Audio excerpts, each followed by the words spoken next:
जी कहते हैं, महर्षियों, जब नारद मुनि इच्छा अनुसार वहां से चले गए, तब भगवान शिव की इच्छा से माया विशारद श्री हरि ने तत्काल अपनी माया प्रकट की। उन्होंने मुनि के मार्ग में एक विशाल नगर की रचना की, जिसका विस्तार 100 योजन था। वह अद्भुत नगर बड़ा ही मनोहर था।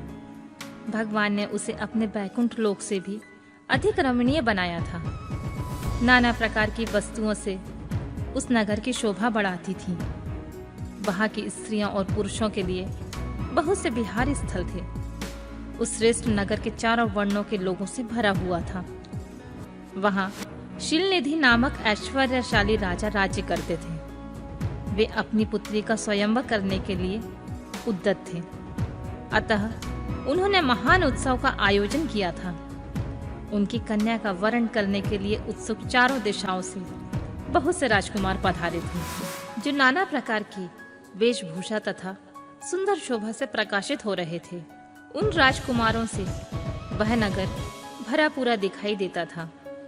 ऐसे सुंदर राजनगर को देखकर नारद जी मोहित हो गए। वे राजा शीलनिधि के द्वार पर गए।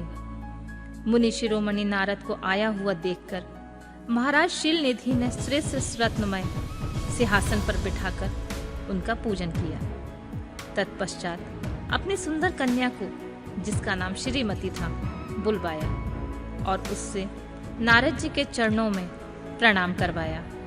उस कन्या को देखकर नारद मुनि चकित हो गए और बोले, राजन, यह देव कन्या के समान सुंदर महाभागा कौन है? उनकी यह बात सुनकर राजा ने हाथ जोड़कर कहा, मुने, यह मेरी पुत्री है। इसका नाम श्रीमती है। अब इसके विवाह का समय आ गया है। यह अपने लिए सुंदर वर चुनने में निमित्त स्वयंवर में जाने वाली है। इसमें सब प्रकार के शुभ लक्षण रक्षित होते हैं। महर्षि, आप इसका भाग्य बताइए। राजा की इस प्रकार पूछने पर काम से विहर हुए मुनि श्रेष्ठ नारद उस कन्या को प्राप्त करने की इच्छा मन में लिए हुए राजा को संबोधित करके इस प्रकार बोले, भूपाल, आपकी यह कन्या समस्त शुभ लक्षणों से संपन्न है, परम सौभाग्यवती है। अपने महान भाग्य के कारण वह धन्य है और साक्षात लक्ष्मी की भांति समस्त गुणों से आगार है। इसका भावी पति निश्चित ही भगवान शंकर के समान वैभवशाली, सर्वेश्वर, किसी से न पराजित होने वाला, वीर, काम विजयी तथा संपूर्ण देवताओं में श्रेष्ठ होगा। ऐसा कहकर राजा से विदा लेकर इच्छानुसार विचरने वाले नारद मुनि वहां से चल दिए। वे काम के वशीभूत हो गए थे। शिव की माया ने उन्हें विशेष मोह में डाल दिया था। वे मुनि मन ही मन सोचने लगे कि मैं इस राजकुमारी को कैसे प्राप्त करूं। स्वयंवर में आए हुए नरेशों में सबको छोड़कर एकमात्र मेरा ही वरण करे, यह कैसे संभव हो सकता है? समस्त नारियों को सौंदर्य सर्वथा प्रिय होता है। सौंदर्य को देखकर ही वह प्रसन्नता पूर्वक मेरे अधीन हो सकती है, इसमें कोई संशय नहीं है। ऐसा विचार कर काम से बिहर हुए मुनिवर नारद भगवान विष्णु का रूप ग्रहण करने के लिए तत्काल उनके लोक में जा पहुंचे। भगवान विष्णु को प्रणाम करके वे इस प्रकार बोले, भगवान, मैं एकांत में आपसे अपना सारा वृतांत कहूंगा। तब बहुत अच्छा कहकर लक्ष्मीपति श्री हरि नारद जी के साथ एकांत में जाकर बैठे और बोले, मुने, अब आप अपनी बात कहिए।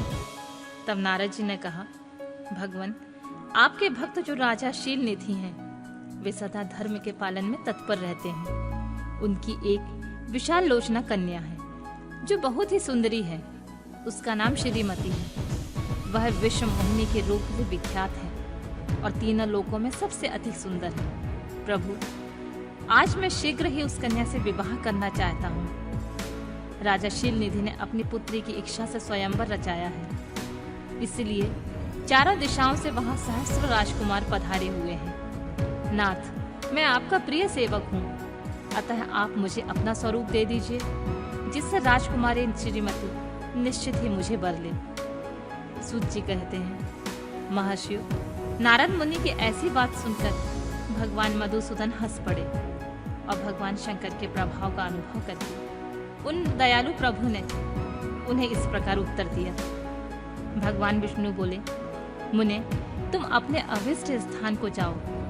मैं उसी तरह तुम्हारा हित साधन करूंगा जैसे श्रेष्ठ वैद्य अत्यंत पीड़ित रोगी का करता है, क्योंकि तुम मुझे विशेष प्रिय हो। ऐसा कहकर भगवान विष्णु ने नारद मुनि को मुख तो बानर का दे दिया और समस्त शेष अंगों में अपने जैसा स्वरूप देकर वे वहां से अंतर्ध्यान हो गए। भगवान की पूर्वोक्त बात सुनकर उनका मनोहर रूप प्राप्त हो गया समझकर नारद मुनि को बड़ा हर्ष हुआ। वे अपने को कृतकृत्य मानने लगे। भगवान ने क्या प्रयत्न किया है इसको वे समझ न सके। तदनंतर मुनि श्रेष्ठ नारद शीघ्र ही उस स्थान पर जा पहुंचे जहां राजा शीलनिधि ने राजकुमारों से भरी हुई स्वयंवर सभा का आयोजन किया था। विप्रवरों, राजपुत्रों से घिरी हुई वह दिव्य स्वयंवर सभा दूसरी इंद्र सभा के समान अत्यंत शोभा पा रही थी।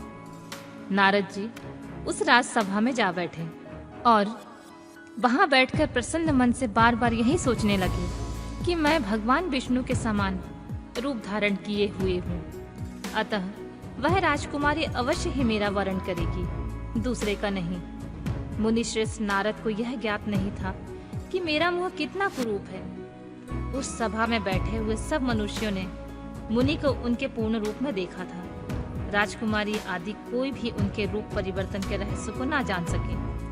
वहां नारद जी की रक्षा के लिए भगवान रुद्र के 2 पार्षद आए थे, जो ब्राह्मण का रूप धारण करके गुण भाव से वहां बैठे थे। वे ही नारद जी के रूप परिवर्तन के उत्तम भेद को जानते थे। मुनि को कामावेश से मूढ़ हुआ जानकर वे दोनों पार्षद उनके निकट गए और आपस में बातचीत करते हुए उनकी हंसी उड़ाने लगे। परंतु मुनि तो काम से विहल हो गए थे, अतः उन्होंने उनकी यथार्थ बात भी अनसुनी कर दी और वे मोहित हो श्रीमती को प्राप्त करने की इच्छा से उसके आगमन की प्रतीक्षा करने लगे। इसी बीच में वह सुंदरी राजकन्या स्त्रियों से घिरी हुई अंतःपुरन से बाहर आई। उसने अपने हाथ में सोने की एक सुंदर माला ले रखी थी। वह शुभ लक्षणा राजकुमारी स्वयंवर के मध्य भाग में लक्ष्मी के समान खड़ी हुई अपूर्व शोभा पा रही थी। उत्तम व्रत का पालन करने वाली वह भूप कन्या माला हाथ में लेकर अपने मन के अनुरूप वर का अन्वेषण करते हुए सारी सभा में भ्रमण करने लगी। नारद मुनि का भगवान विष्णु के समान शरीर और वानर जैसा मुंह देखकर वह कुपित हो गई और उनकी ओर से दृष्टि हटाकर प्रसन्न मन से दूसरी ओर चली गई। स्वयंवर सभा में अपने मनोवांछित वर को न देखकर वह भयभीत हो गई। राजकुमारी उस सभा के भीतर चुपचाप खड़ी रह गई। उसने किसी के गले में जयमाला नहीं डाली। इतने में ही राजा के समान वेशभूषा धारण किए हुए भगवान विष्णु आ पहुंचे।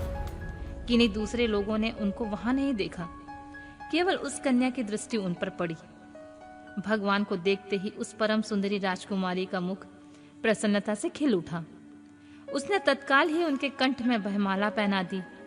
राजा का रूप धारण करने वाले भगवान विष्णु उस राजकुमारी को अपने साथ लेकर तुरंत अदृश्य हो गए और अपने धाम में जा पहुंचे।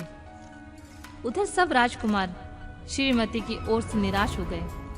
नारद मुनि तो काम वेदना से आतुर हो रहे थे, इसलिए वे अत्यंत विहल हो उठे।